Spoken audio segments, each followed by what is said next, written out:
Selamat malam, terima kasih atas kesempatan yang diberikan. Nama saya Rolani Alexander Carolles dengan NIM 19051076 semester 4. Di sini saya akan mempresentasikan tentang konflik ambalat. Ini sebagai ujian akhir semester hukum laut. Saya akan mulai.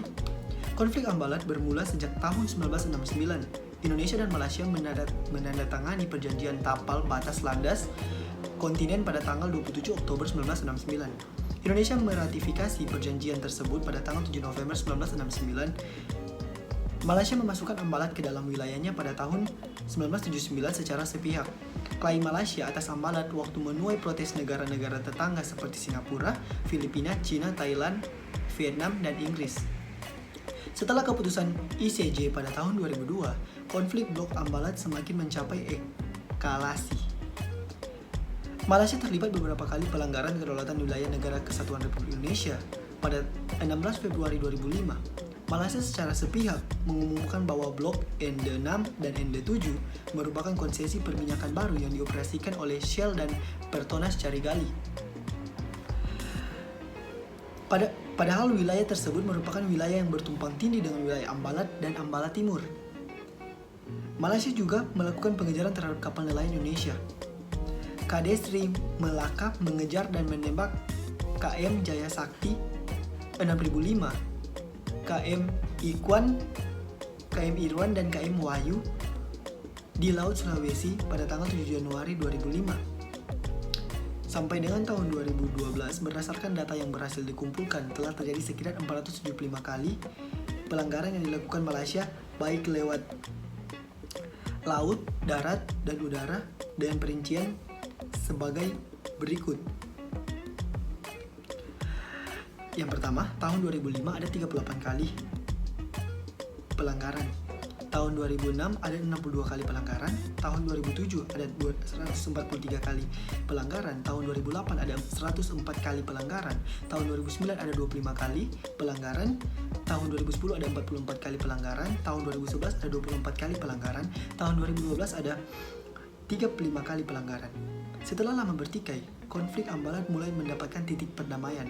Masa deeskalasi dimulai sejak tahun 2009 ketika kedua negara menahan diri dari serangan. Pemimpin kedua negara mempunyai andil dalam timbulnya deeskalasi konflik ambalat.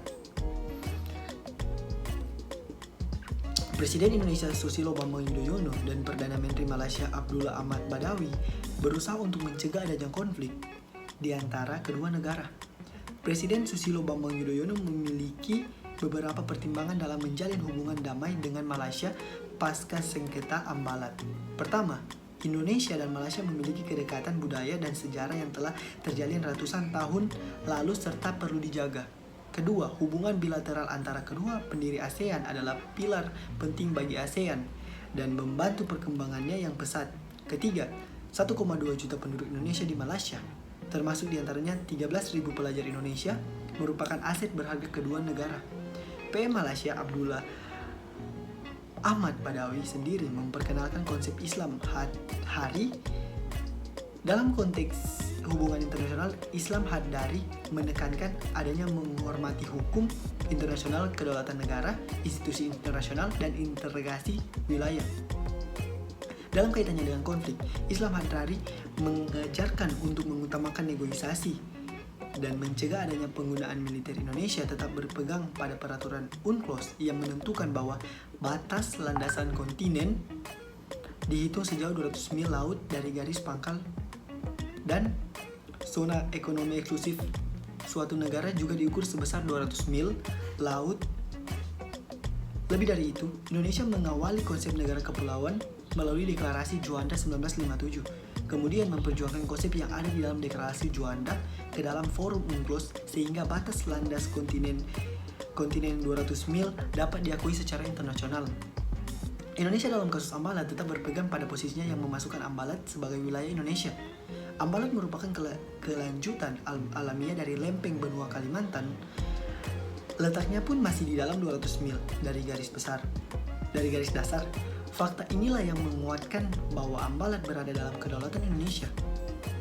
Indonesia pun telah melakukan eksploitasi pada Blok Ambalat. Malaysia telah melakukan klaim sepihak dengan melakukan ambalat ke dalam wilayah mereka sejak 1979.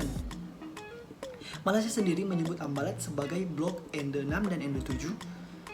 Malaysia telah mengklaim dirinya sebagai negara kepulauan dengan dasar bahwa mereka telah memiliki hak pengelolaan atas dua pulau, yaitu Pulau Sipadan dan Pulau Ligitan.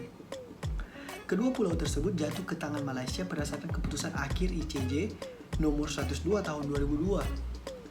Sebagai negara pantai, biasa oleh pengaturan dalam United Nations Convention on the Law of the Sea 1982, menyatakan bahwa Malaysia hanya diperbolehkan menarik garis pangkal biasa atau garis pangkal lurus. Karena ini, seharusnya Malaysia tidak diperbolehkan menarik garis pangkal lautnya dari Pulau Sipadan dan Ligitan karena Malaysia bukan merupakan negara pantai. Nah, sekian dari apa yang bisa saya presentasikan pada malam ini. Mohon maaf jika masih ada kesalahan atau kata apapun yang menyakiti, atau intinya saya minta maaf.